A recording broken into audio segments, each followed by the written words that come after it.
Hey everybody, this is Al Johnson from the Al Johnson Show, and it's going to be a different type of video here today. Now, I am going to talk about episode 5 of Secret Invasion, but kind of also want to get into I guess you could say, a controversy surrounding the show, and also maybe a mini rant about something. So that's what's going to happen. Also, fair warning, there will be spoilers for this review of Secret Invasion. But first, if you want to hop on board the Al Johnson Show, or you want to continue coming along the train that is the Al Johnson Show, make sure you guys do the following. Make sure you like, comment, share, subscribe, and make sure you click the notification bell whenever new videos are released. So let's begin. So, like I said, first thing to address, there will be spoilers.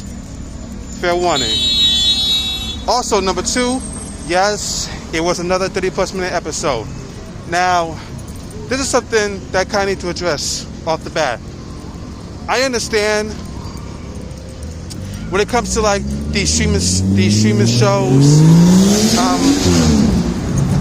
Wow. Woo! That sounded like a hoopty. Wow, what a rush. Anyways, so yeah, regarding these like streaming shows, exclusively Disney Plus, since I'm talking about Secret Invasion, I understand that sometimes whatever length works best for an episode is what works best. I get that. But like 30+ minutes, it's not really a adequate enough length to like really flesh out the things you want to be fleshed out for your TV show.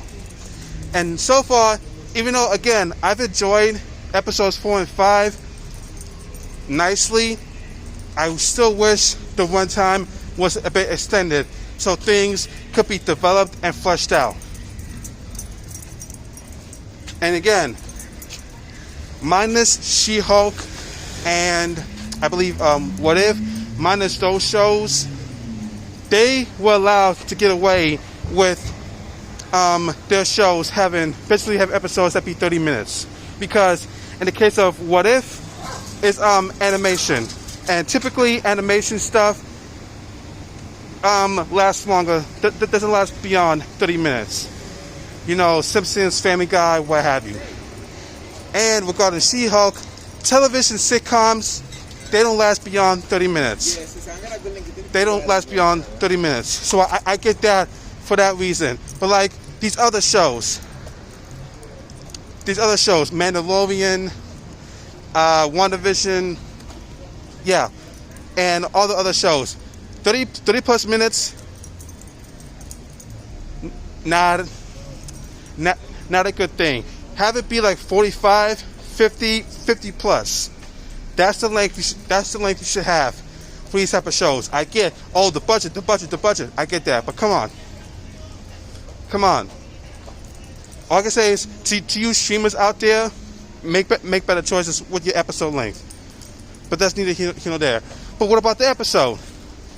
Now, again, despite that, the 30+ minutes, this episode was banging. Because honestly, the things are coming together well. Now, are there sloppiness in places that there shouldn't be? Yes. You know, again, like I said, spoiler alert, the whole idea about how there's this thing about Gravik needing the harvest, where basically it's like a formula or a thing that has every single DNA sample of every Avenger that was there in the final battle at Endgame, and Gravik needs it to basically have full power. Okay, typical villain stuff. I get that. And the reason why he hasn't killed Nick Fury is because he knows where it is. Okay, that's odd. But also, another big thing, like a big problem I have, it's like I said, not enough time is developed for certain things. I wish we had time to process the deaths of Talos and Maria Hill. I wish there was enough time to reprocess that, such as trying to keep things going because, hey, we're only on a certain amount of time. Or, there wasn't enough room to develop this, which nonsense. There's always time to develop something. Sorry about that. That whole thing where Gravik, he's being talked to by, what's his name? Pagan. I'm gonna go Pagan. He's being talked to by Pagan about why he hasn't been living up to his, sorry about that. My dog noticed the big dog. It was about to bark, so I had to pause right there. But yeah, Gravik, he killed, what's his name? Pagan? Yeah, Pagan. He killed him because it's like, oh, you haven't been living up to your duties. I don't know if I can trust you, and gets killed. And then Gravik is all like, Pagan thinks he has a voice. Like, you think you have a voice, but you don't have a voice. You're faceless and you're nameless. I'm in control here. And then like minutes later, a mutiny was happening, and then what's his name? Beto gets killed in front of the people. Now we'll say this: that was a sick action sequence where you saw Gravik again, not really at full power, at full Super Skrull power, but like you finally saw his Skrull form, and he went ham on them dudes. And I'm sorry, the thing that's running in my head is the whole who wants Sid? Huh? Who else? Who wants Sid? Come on now. But again, Gravik, despite the weaknesses of the show, again, I'm looking at the positives. Kingsley Benadia, he's killing it. To some not really, but to me, he's killing it. Also, there was also this whole thing. Again, speaking of cool action sequences, the sequence with Vala and Gaia. When the Skrulls went up to Vala and Fury's house to kill her because she didn't follow orders and kill Nick Fury. And that whole sequence, all I can say is #Ghost Get It Done. Sorry, not sorry. But yeah, that action sequence was really nice. But also, again, basically the highlight of the whole show, the highlight of the whole episode is Olivia Colman. Like, the savagery from this woman knows no bounds. Like guys, understand something. Like, the lines of dialogue said by this woman is something else.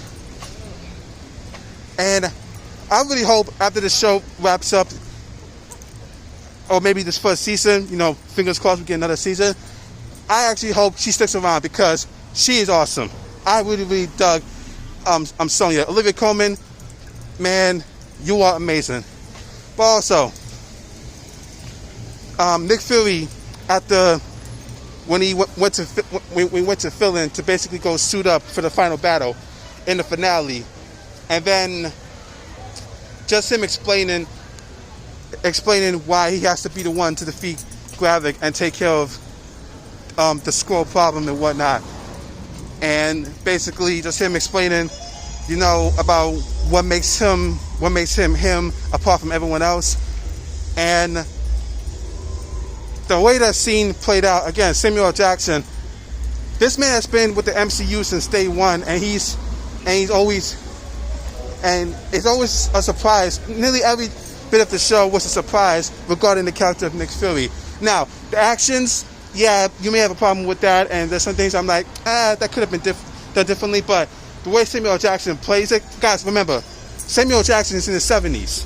He is not the age of, say, Chadwick Boseman, rest in peace, or of so many young people in the MCU where it's like, oh, he's going to do crazy action set pieces or whatnot. Remember, he's like in his 70s. There's only very much he can do, given his capabilities.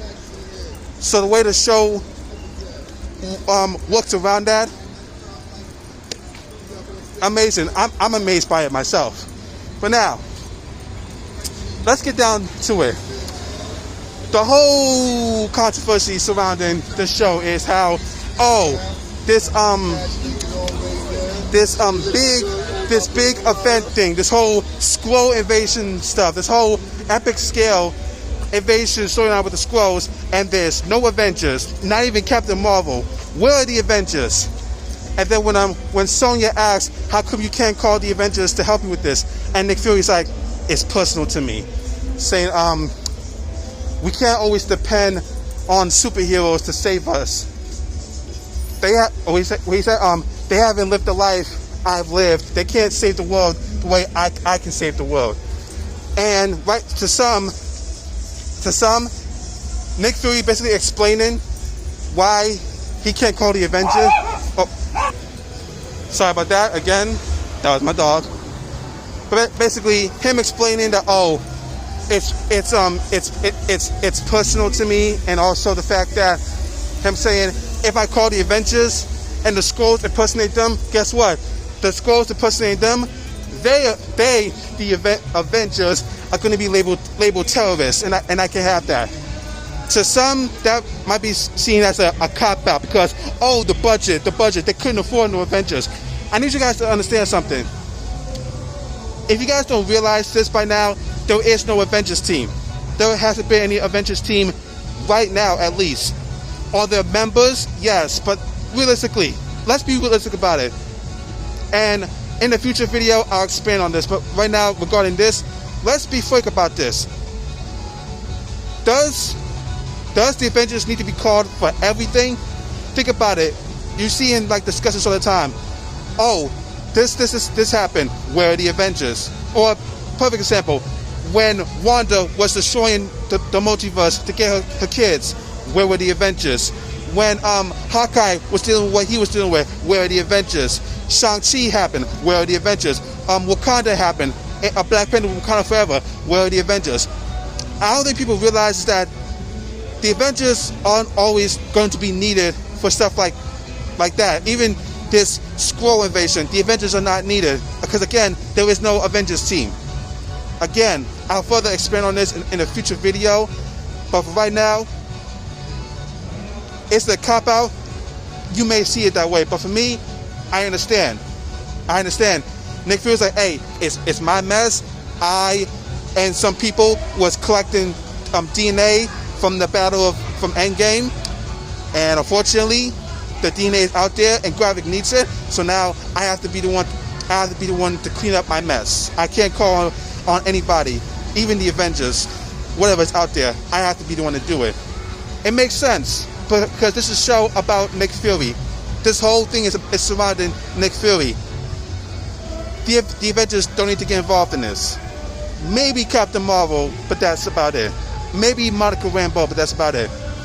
But again, for me, I'm enjoying the show.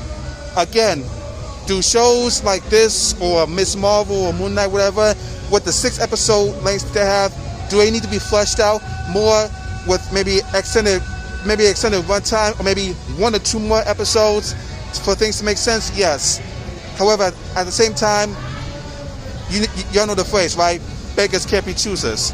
So for me, even though I didn't like that it was 30 plus minutes again, I enjoyed this episode. And I'm excited for the finale. Do I know what's going to happen? No.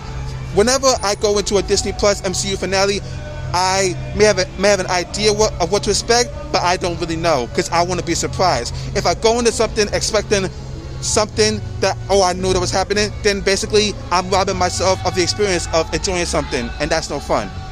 So for right now, if the finale sticks to landing, this might be up there with Loki and Miss Marvel and Moon Knight as far as somebody is on duty tonight. But anyways, if this episode sticks to landing, this finale, then Secret Invasion is up there for me as one of the best MCU shows on Disney Plus. But that is just me. Anyway, guys, let me know down below, what do you think about Secret Invasion? What do you think about the fact that there's no Avengers? Do you want there to be Avengers to be a part of basically every big thing?